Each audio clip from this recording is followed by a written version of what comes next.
And do you believe that you deserve to stay like this? Because I believe you don't. You don't deserve to be stuck for the rest of your life based on something that happened in the past.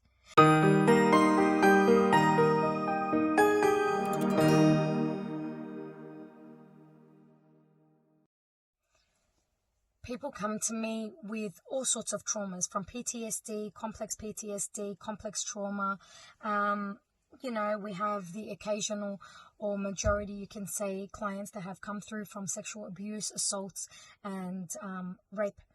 And so they struggle the most with not so much of letting go of the trauma per se, but it's about letting the party that created the problem go. And so we discuss a lot of forgiveness, and I totally understand the pain around forgiving.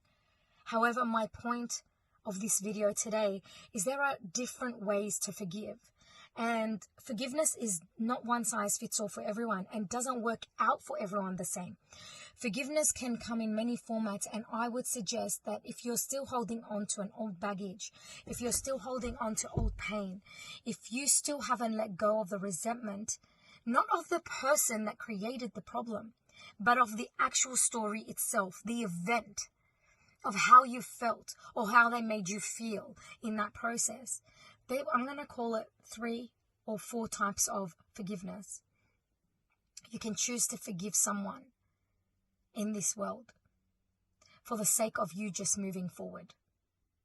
Or you can choose to forgive someone in both worlds if you believe in an afterlife. You can forgive them in this world and you can forgive them in the afterlife.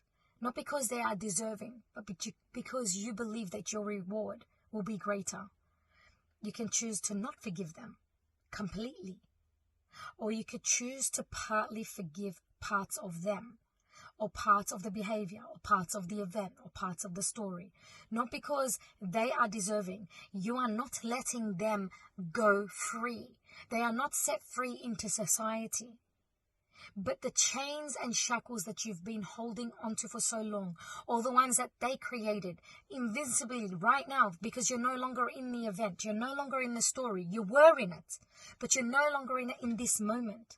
In order to undo those chains that are holding onto your hands, your wrists, your legs, and keeping you stuck where you are not freeing them. Just remember this, you are freeing you from them. They are not free. They are they, wherever they are. It doesn't really matter. But by you holding onto that grudge, and by you not allowing yourself to surrender in forgiveness for the sake of they are not deserving, and because of the arrogance that you believe that they don't deserve to be forgiven. Yes, they don't deserve to be forgiven, but that's your arrogance and your ego that is speaking. If you look beyond that and beyond the horizon of the limitations of, as though we're the ones holding these people captive, not realizing that we're held captive inside our mindset, inside our brain, inside our hearts. We cannot possibly give ourselves to others in compassion, in understanding, in communication, in love, in surrendering when we haven't forgiven. Because there will always be a part of you, inside of you, that's resenting something in your history. And do you believe that you deserve to stay like this? Because I believe you don't. You don't deserve to be stuck for the rest of your life based on something that happened in the past. You are not freeing them. Remember that. You are freeing you from them. Think of it this way. My favorite story are the elephants. When an elephant is born, an elephant is tied through his leg. And this happens in Thailand. This happens all the time in Thailand.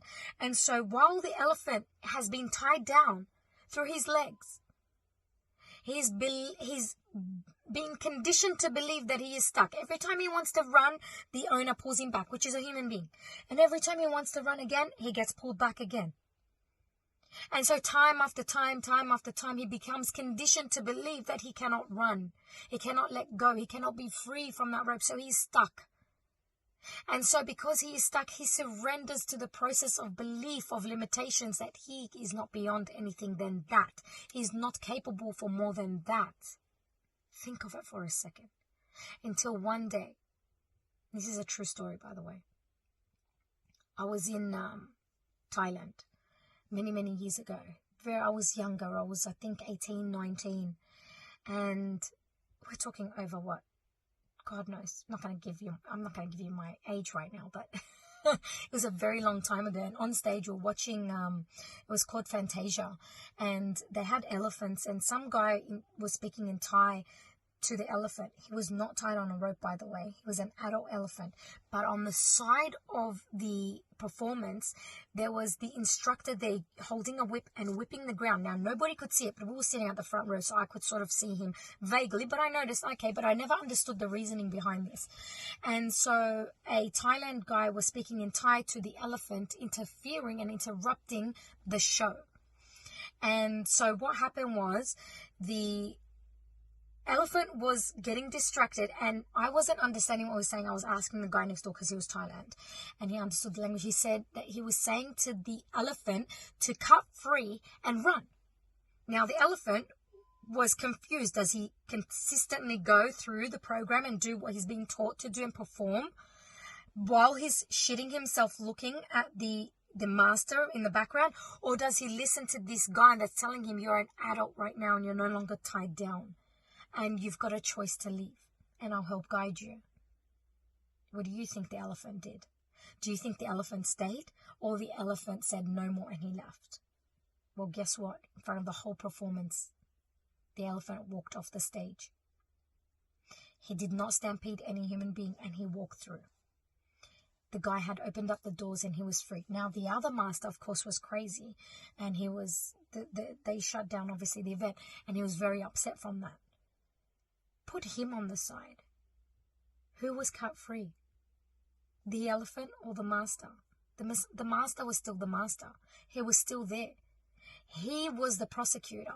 He was the one that created this story and limitation in this elephant's mind. So going back to the story, when we are born, let's say like an elephant, we are all tied down with ropes.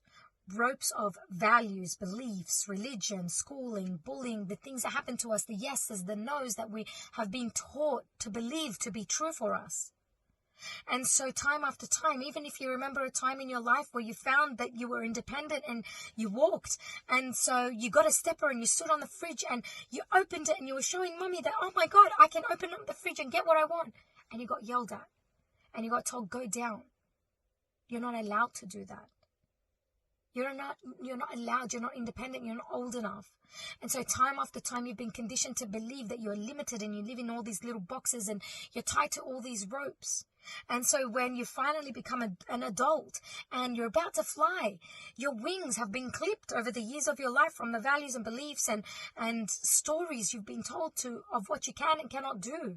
And that's all you know. So these are called your limitations and your limiting beliefs and your values that half the time are not even yours. They're your mum and dad's, or the schooling, or the bullying, or the things that you experienced and the torments that you went through, or the experiences that weren't so good. And so you don't believe or trust the process of forgiveness. But just like the elephant, you have a choice. You can choose to cut free from those ropes, not because you're letting them free. You're letting yourself go from them. And what happens in a scenario like that? You're no longer living in the effect of your story. You're now living in the cause. And when I say cause, no, I don't mean that you created this problem. No. But I mean that now that you're in the cause of the problem, you can choose to be free. But long as you're living in the effect, you are choosing to be the victim in the story. And as long as you are a victim, you are tied down with these ropes. Just like the elephant. The only thing is, just like the elephant, time after time, he was conditioned with this rope and get pulled down, and he wasn't allowed to play and go and do and see the world. But when he was an adult on stage, there was no rope for us to see because he was conditioned to the master. Like you and I. For many years of our life, we've been conditioned to believe we are tied down to these ropes. Invincible ropes, let's call them. You don't see them, but you feel them. You feel choked. You feel cut.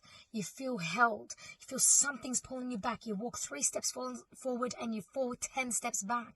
It's because the rope is short-lived. It's not very long. And as much as they might give you some leeway to understand you, they will always pull you back again because you're tied to them.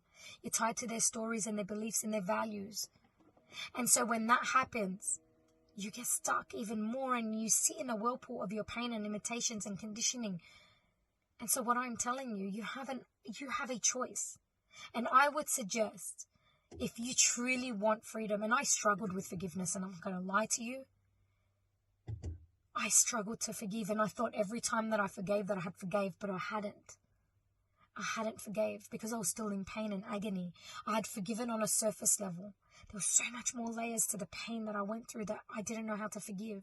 And I kept figuring out a way, and I kept cutting the ties, and I kept letting it loose. And then I finally blossomed and realized it was never about them. It was always about me.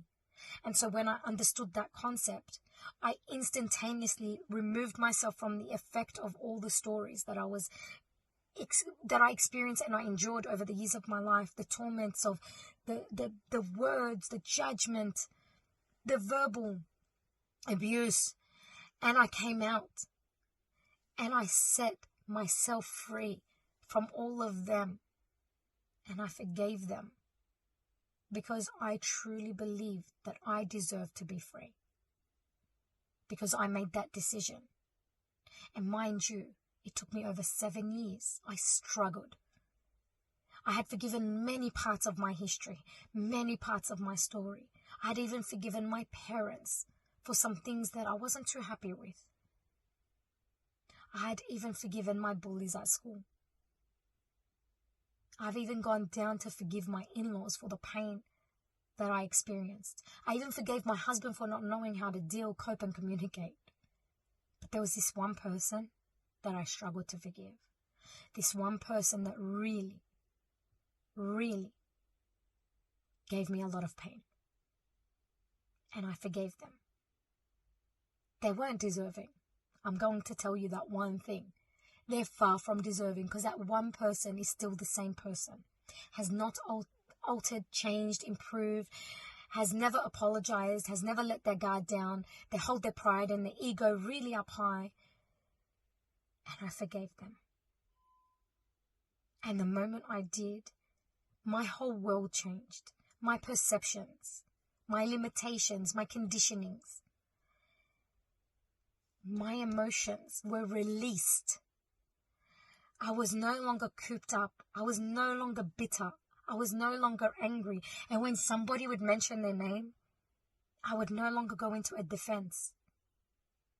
I would just listen and smile. And the only thing is, I actually feel sorry for them.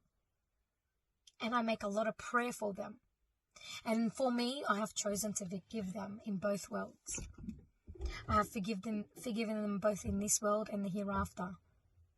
And the reason why I chose to do that, because I didn't want to have a lingering thought that I haven't even forgiven them in the afterlife. I wanted to make sure that I forgave them in both, so I don't even have to go to bed thinking what's going to happen next. I just wanted to let it completely go. That's what I did. I mean, you don't have to do the same. It's your choice. It's your life, just like the elephant. You could listen to the guy that's saying to come off the stage and do it that way and be free, because technically there's no more ropes. The conditioning was only there for a limitation of your life when you were a child. But now that you're a grown adult, it's just invincible ropes. Or you could listen to the master and stay tied down and believe that you have to stay bitter, or you have to stay in resentment, or you have to stay holding on to anger because it's keeping you surviving. But you're not surviving. You're barely treading water. You're drowning. You're drowning in your own pain. You're drowning in your own thoughts. You're drowning in your own mind. And so what I would suggest, and who am I to suggest? I'm just another human being like you that's endured pain and struggled with forgiving. But when you forgive, I cannot describe the euphoria emotion that you experience. I'm just getting emotional thinking about it. You become at peace you're no longer connected or a part of the stories that you once believed were to be true, because they're no longer true. You're no longer connected to the pain. Can you imagine how free you are? I'm telling you my story. I let it go. And I told you, I don't want to sleep holding on to anything. I want to sleep restful. But one day when I leave this world and I go to my Creator, I haven't held on to anything. I haven't held on to anyone. I have freed myself. So when I do leave, I leave in elegance. I leave easily. I don't leave struggling to come out of my physical body when my soul is about to leave. I leave with a legacy that I forgave, whether they know it or not. It shows on your face. It shows in your demeanor. It shows in your character. It shows in your communication. It shows when you carry yourself and you speak to people. Forgiveness has an exhilarated feeling. And yeah, you may need to keep forgiving the same person or persons or stories or events that you experienced over and over until you truly have capitalized what truth of forgiveness is, because they are layers, many layers. And until you fold each layer, think of Shrek and the onion, until you peel back every layer of the onion and you get to the root and you forgive the root of everything. You evolve. You evolve. Try it. I mean, what are you going to lose? What are you going to lose if you tried pulling back some layers and cut free some ropes, the invincible ropes, and found yourself? What are you going to lose? What is the worst thing that's possibly going to happen to you? Freedom? Not knowing how to deal with freedom? Excitement? Energy? Because now when you run, you're no longer getting pulled back 10 miles again. And when you run, you are finally free to choose to stop or to rest or to continue. I mean, think about it. What possibly are you going to lose? Your dignity, your integrity, your response to pain, your bitterness towards the ugly people, life, or the story. If anything, you're going to find yourself. And that's the truth. That's your truth. And when you find yourself and you experience this exhilarated feeling, try it out. And tell me in the comments below, how did it transform your life? How did it transform your perception and how you deal with people? Let me know.